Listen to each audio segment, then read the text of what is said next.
berdasarkan Al-Quran dan hadis, ada beberapa amalan yang memang memiliki keistimewaan khusus. Namun memang perlu kita tahu bahwa amalan itu kadang ada kaitannya dengan ibadah sebelumnya. Jadi termasuk salah satu di antara sekian banyak amalia adalah sholat sunnah Isra di waktu subuh. Sholat ini agak berat dikerjakan karena ini butuh waktu.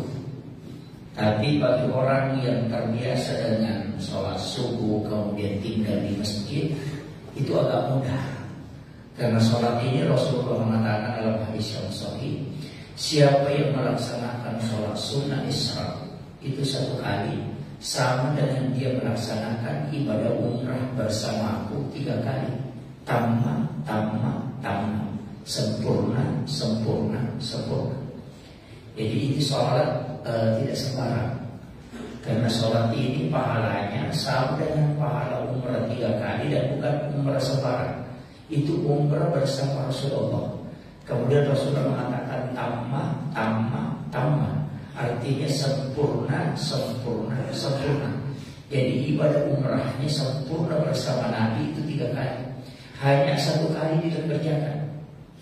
Itu pahalanya dengan 3 kali umrah. Jadi Bapak kalau mau umrah sebenarnya itu sangat gampang. Saya pernah hitung-hitung ibadah yang berkaitan dengan umrah itu ada 9 dalam 1 hari. Kalau kita mampu dapatkan pahala itu ada 9. Namun termasuk sholat sunnah sebelum asar 4 rakaat, itu Rasulullah mengatakan siapa yang sholat 4 rakaat sebelum asar, maka itu sama pahalanya dengan umrah 1 kali. Kemudian yang kedua, sholat sunnah duha 2 rakaat itu sama dengan istilah begini. Nabi mengatakan kau tidak akan mau menukar dengan pahala umrah 1 kali ke hari kemudian. Jadi seandainya dinampakkan itu pahala umrah, dinampakkan juga pahala duha 2 rakaat, kita tidak akan mau menukar itu dengan pahala umrah dengan 2 rakaat sholat sunnah duha di waktu pagi. Kemudian sholat sunnah Isra ini tadi itu ada kaitannya dengan sholat subuh. Karena kita melaksanakan sholat subuh berjamaah, kemudian tidak meninggalkan masjid, kemudian boleh sebenarnya keluar, yang penting hanya kepentingan buang hajat, seperti ke WC itu boleh. Tapi kembali lagi, tinggal di masjid bisa dengan zikir, bisa dengan tafakur, bisa dengan membaca Al-Quran, bisa dengan taklim seperti ini, mendengarkan ceramah. Kita duduk menunggu sampai masuknya waktu suruh. Waktu suruh itu ada juga sebenarnya ada di jam, bisa kita lihat. Cuman ini yang penting sekali, ada ulama kita itu meminta untuk ditambah 10 menit setelah masuknya waktu suruh. Ada yang meminta ditambah 10 menit karena dia menganggap bahwa waktu itu dilarang sholat di waktu suruh itu. Dan Rasulullah memang mengerjakan sholat sunnah duha itu di awal waktu. Jadi kalau kita tambah 10 menit, itu kan masih masuk waktu suruh, dan sekaligus sudah masuk waktu duha, sehingga dikerjakan 2 rakaat ditambah 10 menit. Karena pas terbitnya matahari, di situ waktu suruh. Tapi sholat ini ringan, tidak terlalu panjang surahnya. Kita bisa baca Ya ayyuhal kafirun dengan surah Al-Ikhlas. Sebenarnya kan begini, dalam setiap sholat itu kadang-kala ada ulama menetapkan surah yang dibaca. Ada memang berdasarkan hadis bahwa Rasulullah ketika sholat seperti ini, maka dia sholat misalnya sholat maghrib ini yang dia baca. Tapi tidak selamanya, cuma pernah Nabi baca. Sehingga kadang itu menjadi hadis bahwa ketika sholat maghrib ini surah yang kita baca. Di dalam sholat sunnah, saya kasih satu contoh. Ada satu sholat sunnah juga, itu ditetapkan surahnya. Seperti sholat sunnah musafir. Itu kan membaca ayat kursi dengan qul ya ayyuhal kafirun. Kenapa itu yang dibaca? Supaya dalam perjalanan bisa diselamatkan. Kemudian yang kedua, dalam perjalanannya itu bisa terjaga akidahnya. Karena membaca qul ya ayyuhal kafirun. Pada sholat maghrib juga ulama menganjurkan membaca itu qul ya ayyuhal kafirun. Kemudian bisa membaca di Ila fi Quraisy, bisa juga alam tara kaifa. Tapi untuk sholat isya bisa dibaca alam nasara, kemudian di Ila fi Quraisy. Kenapa? Karena orang yang membaca itu tidak akan kena taun, istilahnya penyakit menular pada malam itu hingga sampai waktu subuh kalau membaca surah itu. Tapi sebenarnya surah itu walaupun tidak dibaca dalam sholat isya, kalau imamnya tidak pakai itu, kita pada saat sholat sunat kita baca. Dan kalau kita tidak baca dalam sholat sunat, bisa juga dibaca sebagai wirid. Artinya kita baca saja dua surah itu. Nah, makanya ulama kita dia mengatakan daripada kau baca lagi sesudah sholat, masukkan saja dalam sholat. Nah, itulah yang dibaca ketika dia baca surah. Karena ada juga orang itu pas sholat sunat dia tidak kasih surah, rugi betul itu. Dia cuma baca Fatihah baru ruku, itu orang paling rugi.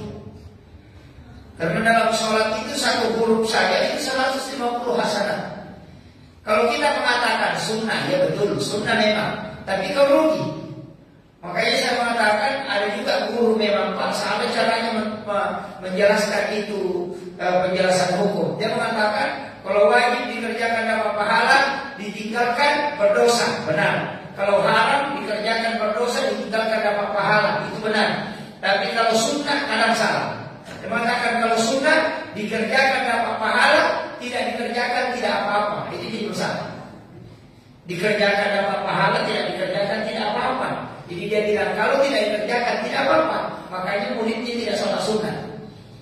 Karena dia bilang kita sunnah tidak apa-apa. Mestinya dikerjakan dapat pahala, ditinggalkan rugi. Kan begitu, kan ada nilai pahalanya. Makanya bapak kalau sholat sunnah cuma baca Fatihah, rugi betul itu. Nah, sama dengan sholat. Ketika kita sholat tarawih, pakaikan doa iftitah. Doa iftitah yang bisa kita pakai, ambil yang paling pendek. Mana yang paling pendek? Allahu Akbar kabira walhamdulillahi katsira wa subhanallahi bukratan wa asila. Sampai itu saja. Itu kan bisa. Sambil sekaligus menjadi tumanina. Jadi sudah Allahu Akbar, langsung baca Allahu Akbar kabira walhamdulillahi katsira wa subhanallahi bukratan wa asila. Baru baca Fatihah. Itu sudah dapat. Itu doa iftitah. Walaupun kalau mau dibaca sempurna, itu kan sebenarnya bacaan bukan dari Rasulullah. Itu sahabat yang baca. Terlambat dari sholat, Nabi sudah takbir, tapi baru baca Fatihah. Langsung sahabat ini langsung Allahu Akbar. Langsung dia Allahu Akbar kabira walhamdulillahi katsira wa subhanallahi bukratan wa asila. Dia pada hari yang dibaca Nabi itu ini wajah tuh. Tidak pernah diajarkan Allahu Akbar kabira. Setelah Nabi salam, Nabi bertanya, "Manil qail?" Siapa tadi yang baca itu? Dia diam sejenak. Kok saya dikatakan orangnya ini kan kaget. Saya tidak pernah diajarkan, tidak pernah juga disuruh. Kok saya baca itu tadi? Secara spontan. Makanya Nabi mengatakan, "Manil qail?" Siapa yang baca itu tadi? Dia mengatakan, "Saya ya Rasulullah." Rasul mengatakan, "Saya melihat malaikat turun dari langit."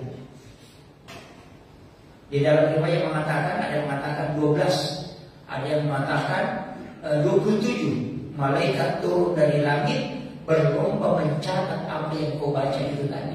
Kemudian dia mengantar kembali, itu mendoakan supaya sholatmu diterima. Maka sejak saat itu Abu Bakar tidak pernah tinggalkan Allahu Akbar kabira dia baca. Kemudian dia sambung ini wajah itu. Pada awal itu kan ini wajah itu, tidak ada Allahu Akbar kabira. Cuma sahabat ini tadi langsung takbir, langsung baca, itu spontan, tapi Nabi iakan. Nah, makanya kalau tidak sama baca di wajah itu, langsung itu saja. Allahu Akbar kabira walhamdulillahi katsira wa subhanallahi bukratan wa asila. Langsung baca Fatihah. Kadang kita Allahu Akbar, langsung Bismillahirrahmanirrahim. Ayo, jadi rugi betul kita. Padahal ada pahala, ada malaikat yang siap mencatat, tapi kita tidak ambil. Itu fasilitas. Nah, ini. Nah, kemudian tadi sholat sunat Isra ini kalau kita mampu lakukan sebaiknya tanpa 10 menit, itu paling aman.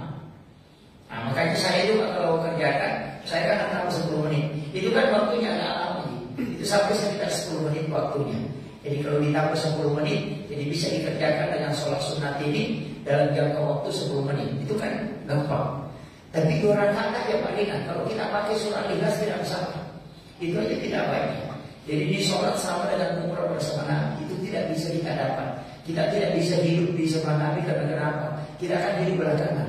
Tapi kita bisa mendapatkan umrah bersama Rasulullah hanya dengan sholat sunnah Isra.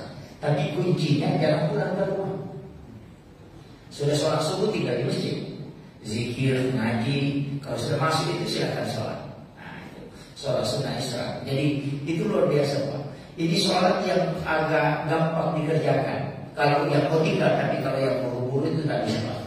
Kalau memang orang itu Pak sudah menghadap keluar sadarnya, belum masuk masjid sudah menghadap keluar sadarnya, siap lupa keluar itu tidak bisa tinggal di masjid lama. Ada karena mungkin aktivitasnya apa ya, silahkan zikir di jalan aja.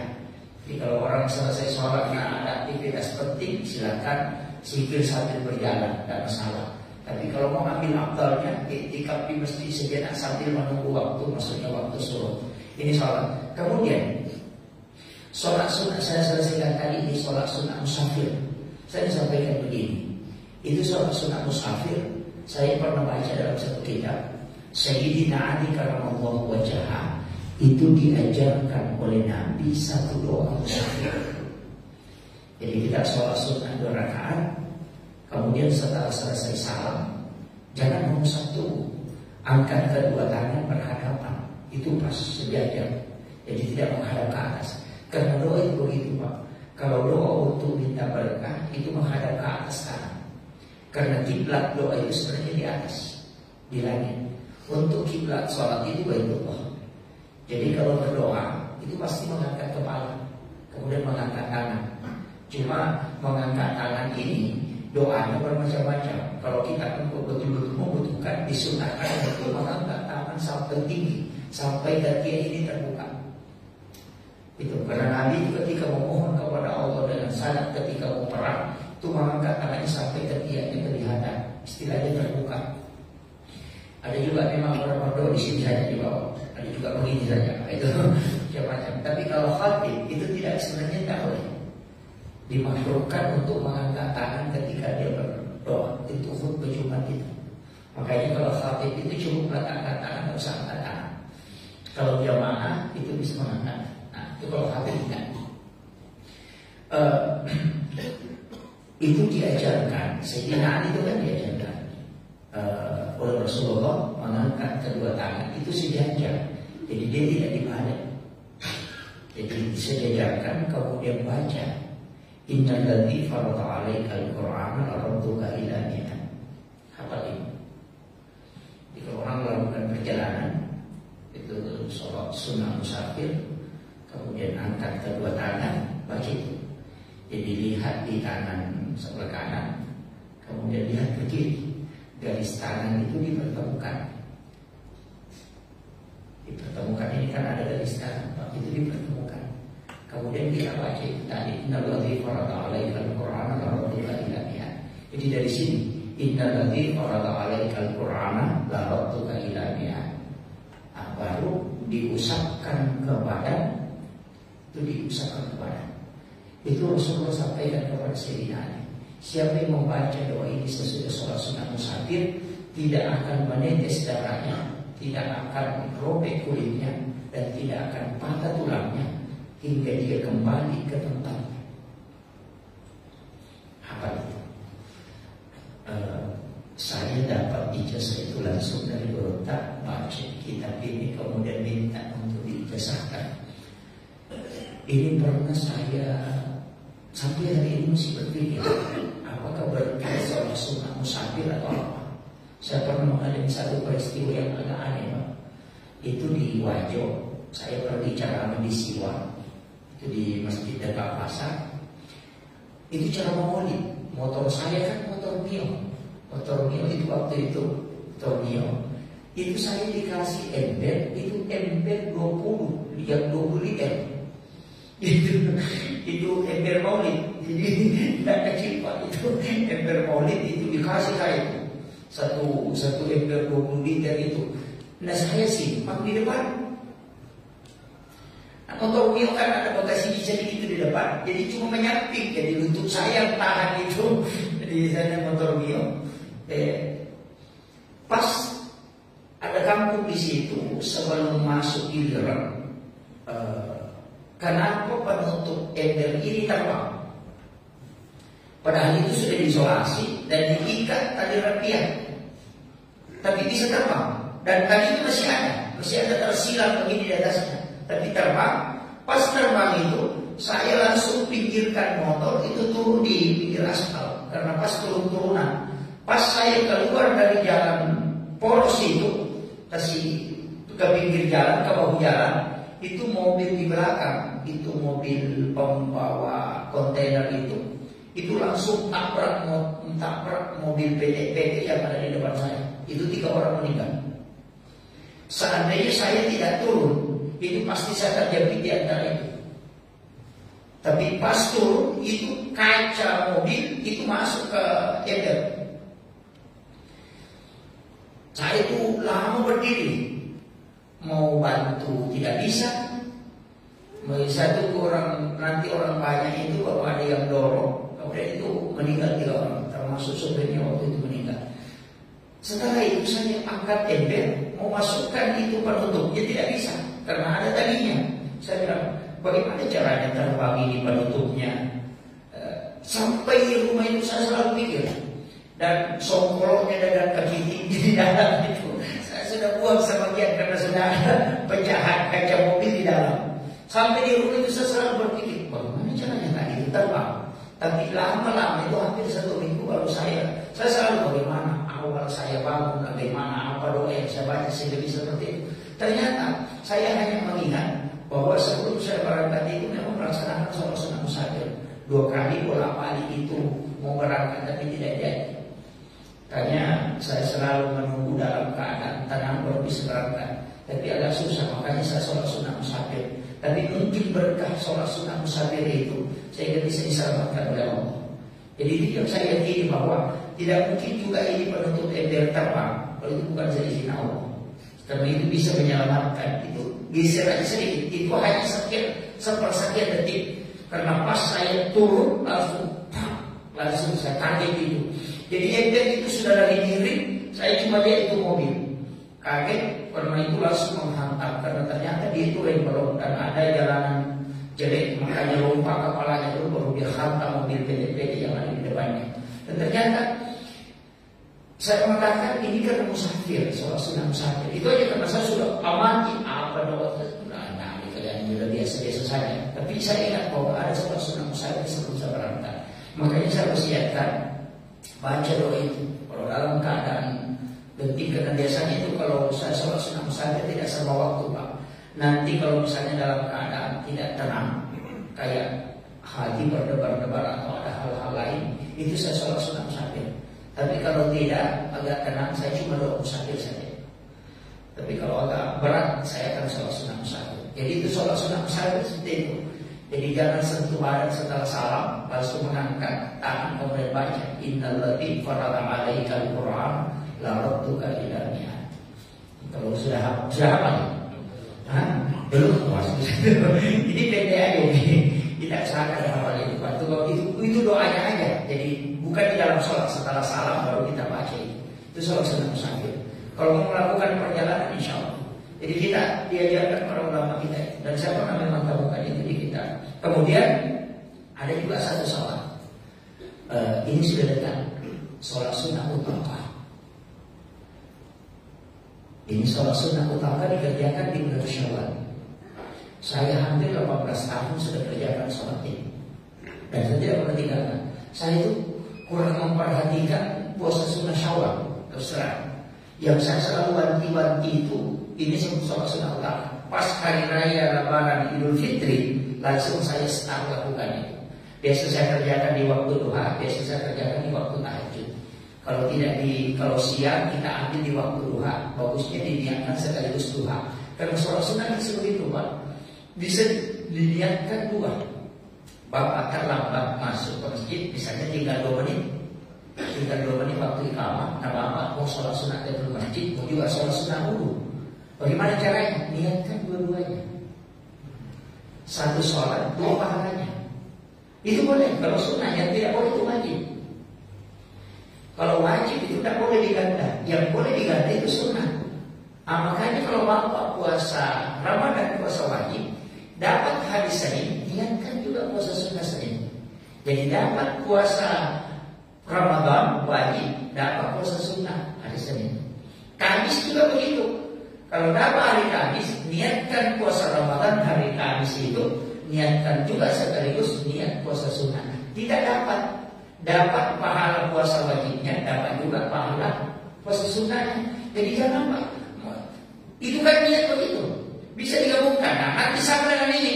Nanti sama dengan puasa Syawal. Karena ada mengatakan puasa 6 hari di bulan Syawal itu sama dengan puasa 1 tahun penuh. Cocok nih. Tapi ada sambungannya. Itu puasa Ramadan dulu, baru tambah 6 hari. Ada yang cuma ambil berapa gampang itu, nggak usah puasa Ramadan. Bisa saja akhirnya 6 hari langsung 1 tahun. Tidak begitu maksudnya. Kenapa dianggap 1 tahun puasa? Karena begini, di bulan Ramadan kita akan puasa 30 hari. 30 hari. Nah setiap satu ibadah itu menjadi hasanah falahu asyru amsalihah. Kalau melakukan satu kebaikan itu dikali 10. Makanya puasa 30 hari dikali 10 berarti 300. 6 hari di bulan Syawal dikali 10 juga. Makanya jadi 60.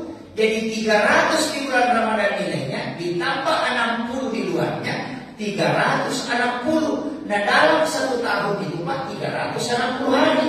Itu maksudnya. Ada orang dia ambil hitungan langsung, puasa Syawal 6 hari, 1 tahun. Tidak begitu. Kalau kau tidak puasa Ramadan, bagaimana bisa 1 tahun? Itu yang masalah. Ini. Makanya banyak orang itu otaknya itu langsung mengambil kesimpulan kiri. Sama dengan ketika ada yang mengatakan Syahrul Ramadan, bulan Ramadan itu adalah awwaluhu rahmah, awsatuhu maghfirah, itu benar. Awalnya itu rahmat, tengahnya adalah awwaluhu rahmah, pamasih rahmat, awsatuhu maghfirah, ampunan, wa akhiruhu itu benar. Yang terakhir melepaskan dari api neraka. Dia cuma puasa 3 hari. 1 Ramadan dia puasa, 10 Ramadan dia puasa, nanti 30 puasa juga. Yang ini juga ini. Makanya banyak jadi masalah. Banyak orang membaca hadis itu kadang begitu. Karena dia baca teksnya, baru dia langsung, oh begini maksudnya. Makanya itu penting belajar sama guru, Pak. Saya itu kalau baca hadis tidak berani. Tidak berani itu, kecuali ada penjelasan hadis itu. Kalau hanya baca teks hadis, oh itu batal itu. Karena bahaya. Nanti saya memahami.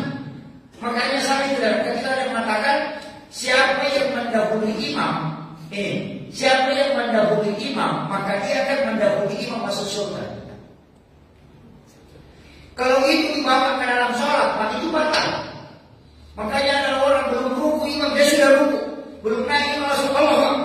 Jadi dia melombai imam. Saya pernah dapat orang tua, nah bilang saya selalu ditegur sama penjara ustaz, tapi saya mengatakan ini ulama yang bilang. Saya bilang apa? Nah bilang itu setiap saya sholat berjamaah, saya selalu mendahului imam. Kalau takbir baru mengatakan Allah Rasulullah. Kalau ruku saya lebih cepat daripada imam. Belum naik imam saya sudah naik. Kalau sudah imam sedikit bergerak langsung saya naik. Saya bilang kenapa? Dia bilang itu ada ulama kiai yang kasih tahu cara makan. Siapa yang mendahului imam maka dia akan mendahului imam masuk surga. Saya bilang, oh iya. Orang tua saya bilang, oh cocok nih. Tadi saya tahu cocok nih hadisnya. Cocok. Hadisnya juga sahih. Ada yang mengatakan hadis ini hadis dhaif, ada yang mengatakan hadis hasan, ada yang mengatakan hadis sahih. Tapi ada beberapa riwayat memang tentang hadis ini. Saya mengatakan cocok nih, Pak. Hadisnya benar, cuma pemahaman tak yang salah. Saya tahu hadisnya benar, pemahaman tak yang salah. Nah, maksudnya saya bilang itu hadis bukan dalam sholat dipakai, karena kalau dalam sholat ada hadisnya. Siapa yang mendahului imam ruku dan sujud, dia akan dibangkitkan di dalam api neraka dan diganti kepalanya dengan kepala himar. Makanya adalah orang sholat berjamaah itu masuk neraka. Siapa yang mendahului imam? Dia bilang, jadi saya bilang maksudnya hadis itu siapa yang mendahului imam? Itu siapa yang mendahului imam ada di masjid. Imamnya belum datang, dia sudah ada menunggu. Nah, itu yang bisa mendahului imam. Makanya sebenarnya imam juga ini Pak, itu adalah bagusnya memang kalau dia tinggal di sini. Sama dengan khutbah Jumat itu khatib tinggal di sini. Jadi saya kasih tahu itu kuncinya. Baru dia bilang, oh begitu. Makanya saya bilang hadisnya Pak benar, tapi pemahaman yang tidak benar. Itu jadi masalah. Makanya ketika membaca hadis itu hanya membaca teks itu patah itu. Mungkin kalau ada hadis-hadis gampang, ada mudah. Tapi ketika berkaitan hukum, berkaitan masalah-masalah itu berat. Saya sendiri saja yang belajar agama mulai dari pondok kemudian masuk ke Universitas di UIN Nawawi Makassar, itu masih belajar tasawuf sama guru, belajar fikih, buka kitab, ngaji sama ulama, itu masih belum berani itu. Kenapa? Karena nanti kalau kita yang tafsirkan berarti agama ini kita yang atur. Itu kan bahaya. Itu. Agama ini harus ada ulama yang mendampingi penafsirannya. Karena kalau orang biasa yang hanya baca langsung ambil kesimpulan itu bakal. Tidak kembali. Untuk sholat sunnah utama ini itu dikerjakan di bulan Syawal. Tapi sholat ini di dalam kitabnya Syekh Abdul Qadir Jilani dalam kitab Al-Dunya itu jilid 2. Apa dia sampaikan? Itu hadis Nabi. Siapa yang melaksanakan sholat sunnah utama, yang pertama ini yang penting. Kalau dia punya penyakit, itu pasti ada yang bisa mengobati. Dan tidak ada sholat sunnah Nabi bersumpah sampai 4 kali kecuali sholat sunnah utama. Itu 4 kali Rasulullah bersumpah. Siapa yang melaksanakan sholat sunnah utama, kalau dia punya utang, maka pasti akan lunas. Itu Nabi pastikan. Kalimat kepastian dengan sumpah Rasulullah itu jarang sekali kita temukan dalam sholat sunnah. Kecuali sholat sunnah utama ini. Kemudian yang ketiga, ketika ada orang mau merantau mencari rezeki, suruh kerjakan sholat sunnah utama baru berangkat, karena pasti dia berhasil di sana. Makanya Bapak Ibu sekalian, kalau ada yang merantau ini dan tidak berhasil, pulang dulu ke kampung. Jangan tinggal di sini putar-putar tidak bisa berhasil, pulang dulu nanti sholat lebaran. Nanti setelah lebaran baru kerjakan sholat sunnah utama. Biar setengah bulan baru kita kembali start ulang. Makanya orang tua dulu mengatakan apa wujud depok, salah juga kok. Kan begitu. Itu penting Pak. Itu sholat sunnah utama. Sholat ini luar biasa. Kalau orang amalkan itu luar biasa. Saya sudah amalkan itu 18 tahun dan rasakan betul. Kalau ada anak kita mau jadi penceramah, suruh lakukan ini. Itu dikunci. Saya dulu dikasih tahu kalau kau jadi penceramah, amalkan sholat sunnah utama. Kenapa? Karena Allah akan mudahkan di sana. Kalau ada kepala desa tidak bisa bawakan sambutan, suruh lakukan ini. Dia ini sholat sunnah Pak, itu bisa tidak dikerjakan selama 1 bulan. Artinya tapi hanya di bulan Syawal, tidak boleh keluar. Sebelum Syawal tidak boleh dikerjakan, lewat bulan Syawal tidak boleh dikerjakan. Karena memang sholat sunnahnya bulan Syawal. Itu sholat sunnah utama. Itu dalam 4 rakaat. Dalam 4 rakaat, 2 rakaat 1 salam. Tapi bacaan surahnya itu surah Al-Ikhlas. Rakaat pertama surah Al-Ikhlas, rakaat kedua surah Al-Ikhlas. Selama rakaat itu cuma surah Al-Ikhlas. Dan itu 15 kali setiap 1 rakaat. 15 kali. Jadi bisa niatkan bukan sekaligus kerjakan, tapi jangan ganti surahnya, tetap surah Al-Ikhlas. Kalau dikerjakan di malam hari, sekaligus niatkan tahajud. Sholat sunnah utama sekaligus niatkan tahajud. Niat itu utama. Sholat sunnah utama rakaat ini lillahi ta'ala, Allahu Akbar. Itu aja. Kemudian ada zikir sesudah salam yang ke-8. Jadi kalau sudah selesai 8 rakaat langsung baca subhanallah wa bihamdihi subhanallahul azim.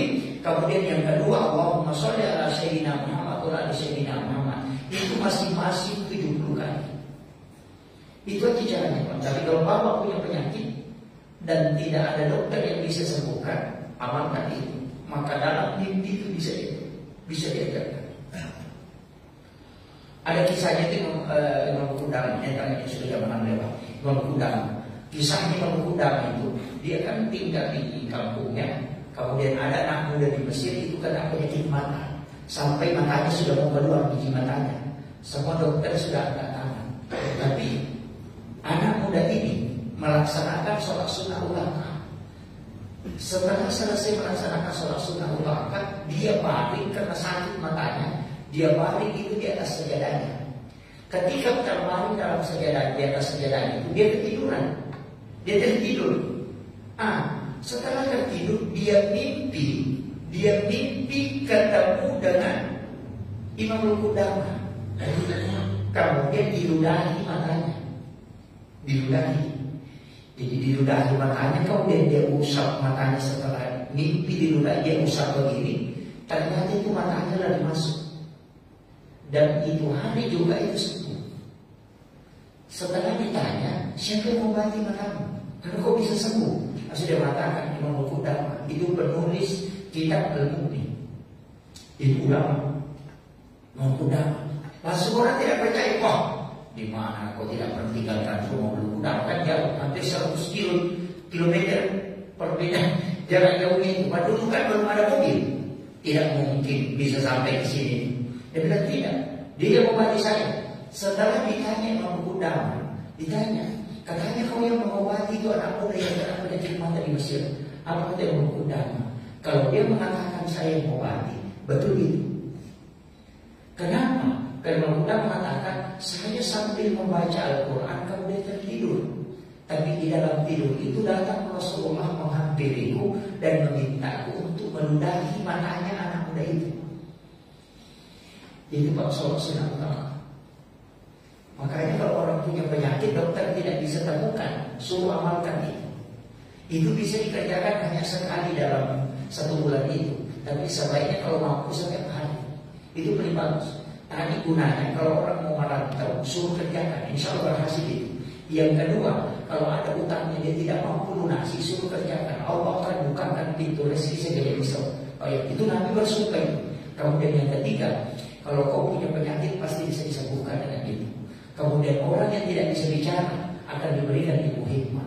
Makanya kalau ada anak mau jadi penceramah, orang kalau susah bicara, suruh amalkan ini. Maka Allah akan memberikan ilmu hikmah dan mudah dia menyampaikan pesan-pesan agama. Dan itu janji Nabi. Akhirul kalam, wallahul muwaffiq ila aqwamit thoriq. Assalamualaikum warahmatullahi wabarakatuh.